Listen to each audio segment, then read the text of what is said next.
So, Ryan, you told me to watch a movie on Netflix a couple weeks ago called Fear Street Part 1, 1994, part of a trilogy. Yeah. Why did you tell me to watch it? Where are we going? Because I thought it was enjoyable. Did you read the books upon which they were based? No, in fact, that the R.L. Stein stuff. I mean, it kind of all I know him from is just basically the Goosebumps and stuff that I've seen either in movies or, yeah. So no, I have no connection to the books whatsoever. It was more. No, it's just I enjoy the cast. I enjoy the it's a throwback, obviously set. So it's 1994, which is also the year I graduated from high school. So it's kind of like a nice little trip back to that. It's not. It's actually I would contend that it's a modern take on 90s films in that it is certainly more diverse and more there's more diversity and representation in this film than there ever was in the 90s. That is true. So this is kind of, I don't want to say it's an idealized, but it's definitely a different take on the 90s, which was horror in the 90s there was a lot of kind of it was self-aware. Yes. To a great extent, and that's where we get the screams and the I Know What You Did Last Summer and those sort of films, which it's not my favorite era of horror films. But, and you are an aficionado. Well, I don't know if I'm aficionado, but I mean I've watched my share, and I and I would think that there's like I said it's probably a little too self-aware. But it also kind of, to a certain degree, needed to get to be a little more self-aware following the 70s and 80s, which kind of turned into increasingly ridiculous situations where people made the worst possible choices that they could possibly make. So you had to kind of react to what was coming before and need to reinvent itself to a certain extent, and to do that, that's what it did. It said, okay, we're gonna make these films, and we're gonna kind of build them off of the same sort of frame that you guys were building them off of in the 80s, and yet we're gonna be a little tongue in cheek about a lot of it. Right. Let's discuss the setup here. Okay, so this is essentially, you've got a town, and again, this is very tropey. This is a very genre film in the sense that you've got East Side versus West Side sort of situation. Yep. One side of town has been cursed, as we kind of learn quite literally, for a very long time. Yes, it's a shady side. Shady versus side, sunny side. It's two towns. Yes. That are right next to each other. And two high schools that hate each other, and it's a yes. There's a lot of the cliche there going on. Which I think is kind of to be expected if you're going to, again, be making a tribute to films of the 90s or horror in general. Reason why a lot of horror things have become cliche is because they worked really well at one point. Yes, they did. And someone just kept doing it. And while it might be diminishing returns, again, this film isn't trying to be particularly a new take on horror. Although I do think, as I said earlier, I do think that it is a more modern take than the films that it's the main character is a lesbian who is kind of going through this situation where her ex is kind of becoming more and more with the popular crowd sort of issues, because she moved from Shady Side to Sunnyvale, Sunnyvale or wherever, whatever it is. Yeah. So she's left, and so there's this whole idea of you can't change who you are or where you've been just by going across the street or the river or the train tracks or whatever you want to put it. And so there's that aspect to it. There's a whole sort of mythology about hundreds of years ago, a woman was killed who was accused of being a witch, in the witch trials, and she cursed this place. And so there's a lot of kind of building up of that kind of folklore and that sort of thing. And it is weird because statistically speaking, before we get in depth, which we will, because we're going to talk about too, Shadyside has people just go insane and commit mass murders, and Sunnyvale, whatever it is, they like no crime for 30 years, booming economy, but people in Shadyside just can never seem to get away. People just go insane and kill people. It's literally it's a cursed. The high school mascot is the witches. Yes. After Sarah Fears, the witch that was killed, but they, that's just the town legend. Well, and not everyone necessarily buys into it. We have a younger brother who, in his what is he, like 14, 15? Yeah. Anyway, he's constantly on the internet tracking down, and this is internet of mid 90s, so it's Anyway, message but boards, it's awesome. It is. It's actually, for those who were there, awesome. It's kind of it was like, yep, that's how it was. But anyway, he's so it's not everybody believes in the witch curse. But there are people, and obviously the internet is a wonderful place for those people to gather, and to talk about all their theories and all their predictions and ideas and doomsday prophecies and all that stuff. So there's that going on as well, which again, kind of fun. I guess I should say that I don't know that there's any point in this film where I was actually scared. I don't really think that's what they were necessarily going for in this one. No, but let's be clear, this is not a PG. Oh no. Horror movie. No, this is well, and some people have compared it to Stranger Things, and I think, well, okay, nostalgia-wise, yes. Also, there are some crossovers in the actors here and there. Yeah, the casting. In the casting, but no, this is very much more in the vein of Scream. Because this is 94. 94, and it is very, very bloody. Yes. Yes, it is. They don't skimp. Well, and actually, if we want to start going in, and that's another way that this franchise, I've seen the first two. I can't speak to the third one yet, but I'm assuming it's going to go in the same trend. That another thing that they've adapted is that they've taken on the massive body count, which wasn't really a thing in the 70s, 80s, or really in the 90s. That's another thing that's very contemporary of. It used to be in a horror film, you'd have, I don't know, 3 or 4 people die, 5 people die, 6, 7, less than 10. This film, I think they kill that many in the first scene. They kill at least. I think it's 7. I think it's 7 all. There's the mall and then the hospital. Yeah. So I mean, it's like I said, the body count on this film is very high.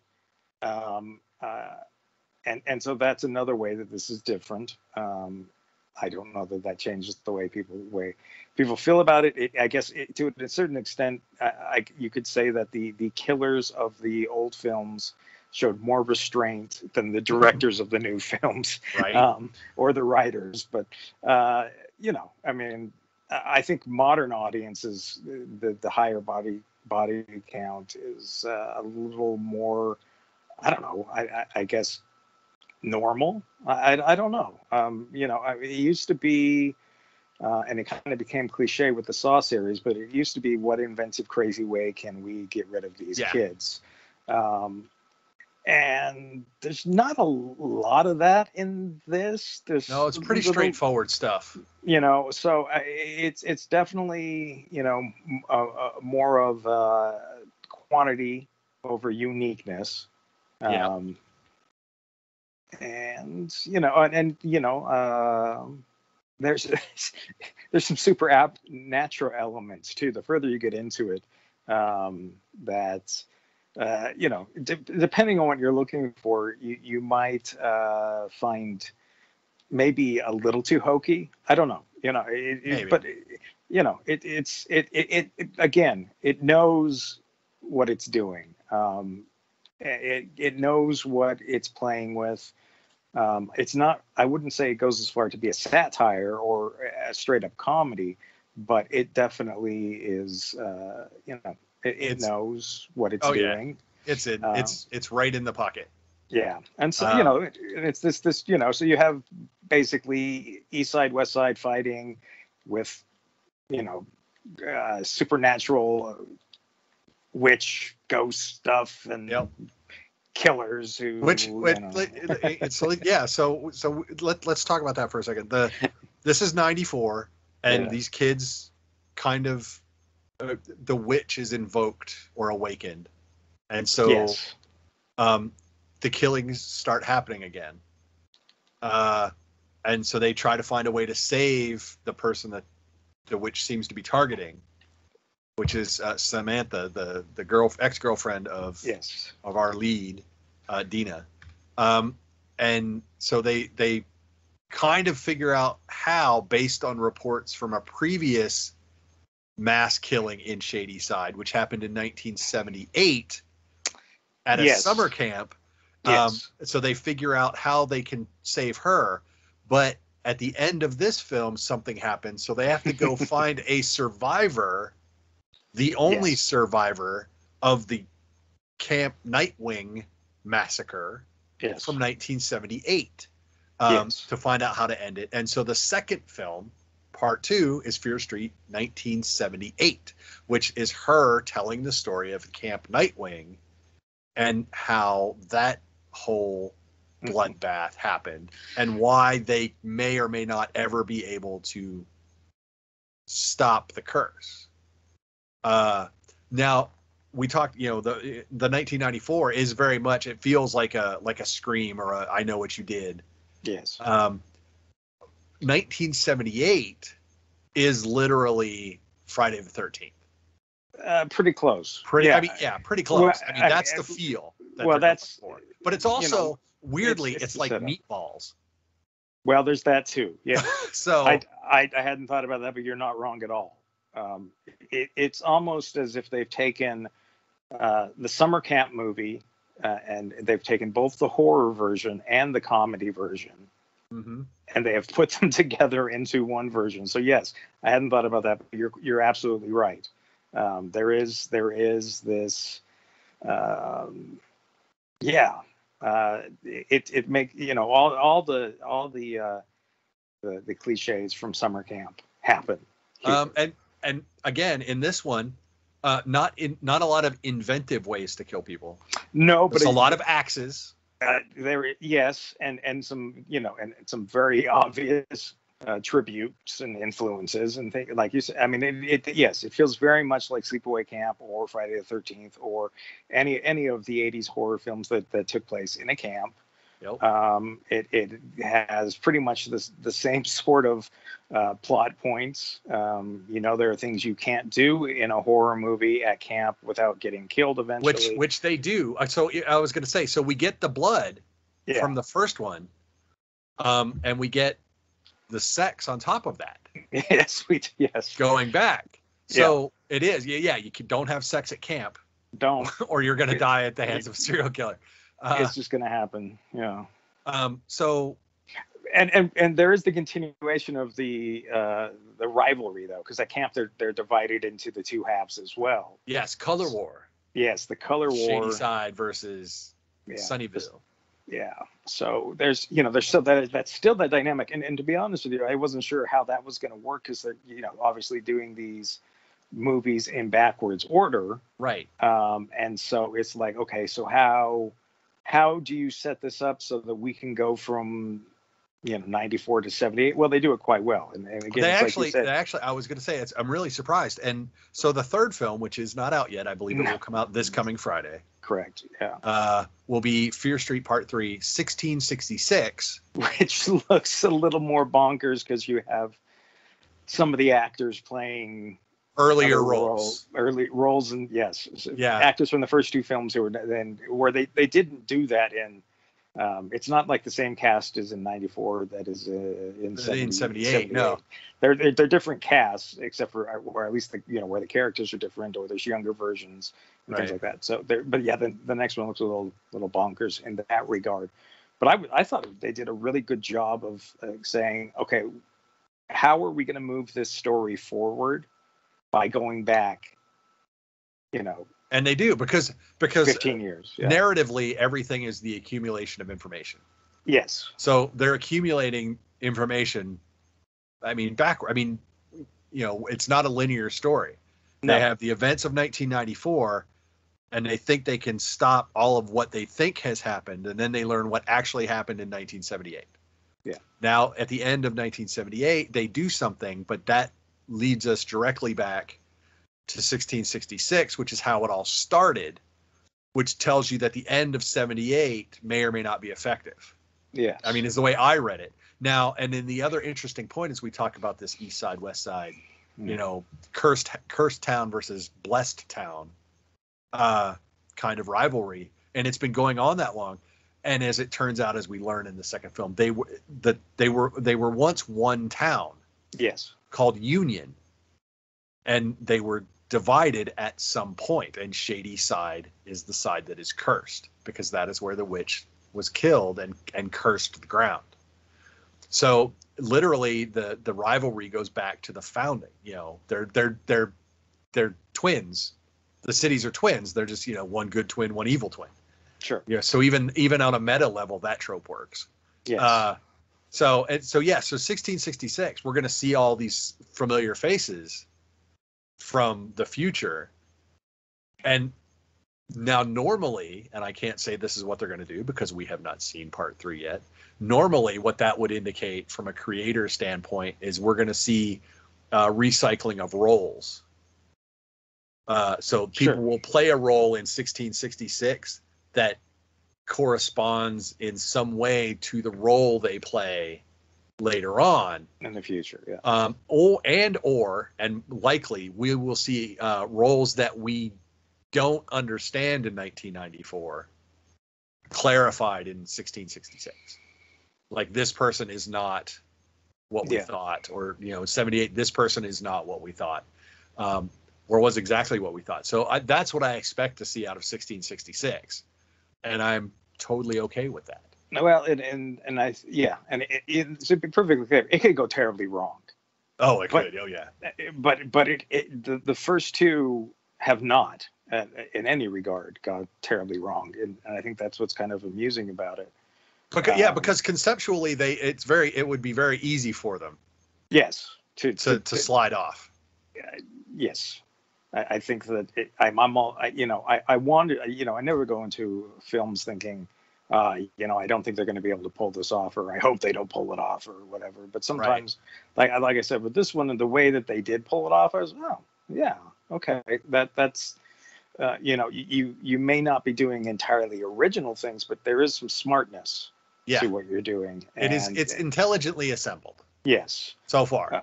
We'll see 1666. Yeah, we'll see how that assembles. But the thing about makes that a little. Okay, so now rather than being a tribute to a decade style of horror, now they're going to be a tribute to the witch trials. Is it even a subgenre? I don't know. It makes me wonder if I should try to watch Witch again. Yeah. Before Friday. You should always try to watch Witch again. I know. Actually, I should. It's been on my list to watch again. But yeah, so I mean, it's going to be interesting because I don't have the same. So there's a different reference point now. Like you said, the Witch, the Crucible, what exactly are they going to be kind of building off of for this, and probably that and a whole lot of other things. But so it's going to be a tone change, I think. But how dramatic, I'm not sure. How realistic or how authentic are they going to try to go for it? Think about The Witches. It's very slow burning. It's actually kind of the antithesis of what the Fear Street films have been. Yeah. So I don't know how that will work. I don't think they can go that moody. I think they still have to keep a certain sense of the kind of comedy to it. Yeah.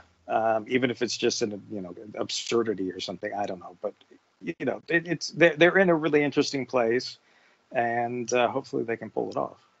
Yeah. I have some theory / questions about what they might do, but I don't want to spoil it. If God forbid I'm right, so we'll have to see how that shakes out. No, but surprisingly, again, you said you told me to watch 94, and I was like, oh, it's R.L. Stine. It's like, my kid didn't read R.L. Stine. I didn't read R.L. Stine.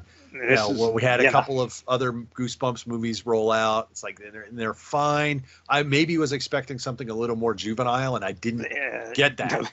I mean, there's I wouldn't call it grown-up humor. No, but it's I mean, this is not built for. No, it's not for kids. No, this is not for 10-year-olds. This is built in a lot of ways for people who watched horror movies in the 90s or watched horror movies in the 70s and 80s or did both. It's more, I mean, that's what it is. It's definitely not Goosebumps. It's not Goosebumps. And like I said, and I think maybe I was expecting more of that. And I didn't, and so once I realized that was not what we were getting. No. It was a lot easier to sit down and just kind of digest it all. So no, it's really, really entertaining so far. So I'm glad you told me to watch it. I will definitely be watching the third one at some point when it comes out. Like I said, I think it's this Friday on Netflix. This is a Netflix exclusive. And just really thus far, really kind of smartly put together in how they're approaching all of these things that we know about horror. And there is certainly a nostalgia element that ties it into Stranger Things. There's sort of, but they purposely skipped the 80s. I think if you had set a Fear Street in the 80s, it would have really been closer to Stranger Things than this has been. Although there's, again, it's the to its detriment. Yeah, I think it wouldn't have been as well received. No, I think they were very smart to do this. Actually, I'm thinking the 1666, if they really want to kind of go weird, they can go Universal monster movies from the 30s and 40s. Oh wow! But yeah, anyway, that would but be that's interesting. I seriously doubt that they're going to do that. But that could be an interesting place that they could have gone. We will have to check that out. But yes, I guess I should point out that the soundtracks are pretty good. They don't suck.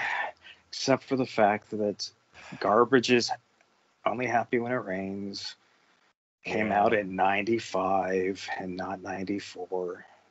Yeah, I'm the only one. I'm the only one who cares about anything like that. Actually, I don't really care about that. It was interesting though that the 90s is not grunge. It is more the pre-Hot Topic alternative, not necessarily gothic, but you've got Nine Inch Nails and sort of the alternative of grunge from that era. It's late pre-grunge. Yes. Yeah. So if you're a fan, which most of it's pretty good. Yeah. So, you get your White Zombie, you get your Nine Inch Nails, So pretty good. Yeah. So definitely check it out if you have Netflix. Like I said, Fear Street Part 1 and 2 are both out. And if you don't have Netflix, you probably have your friend's account password. So. Well, I don't know. They're starting to crack down on that, so we'll have to see. We'll see. Anyway, them and Disney. But definitely check it out. Netflix, they got this one between Stranger Things and this. They've got that. I mean, this obviously is not going to get turned into a series. Well, but I mean, they could. Yes, they could still do other stuff. But I think. I think it's good. I think it's all right. They could probably upgrade the blood and violence on some Goosebumps and do some hard Goosebumps. That might be cool on Netflix. But no, Netflix did good on this one, so I'm really pleased. Yeah, the hardcore Goosebumps. Right. Yeah, put some swear words in there and actual blood. Lots of lots of blood. And lots of practical effects. And lots of practical effects. There lots of 78 gets pretty weird at times too, which is actually not too far off from some of the horror movies of the 70s. So, true. You know, there may have been drugs being used while the writing of some of those and filming. Well, that's okay. There was drugs being used while some of it was on screen, so yes, that works out pretty well. All of that. No, but very well done. So that is Fear Street, Part 1 and Part 2. Part 3 is going to come out this Friday on Netflix. Check it out. It's very cool. So good call on Ryan. Everyone give Ryan a round of applause because he did good. Not that he doesn't always do good. Well, occasionally. It's almost like it's his job. It's weird.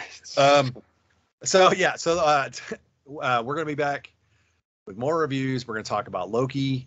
We're going to talk about, we're seeing Space Jam next week. We'll see how that goes. If the update is worth it or not. Who knows?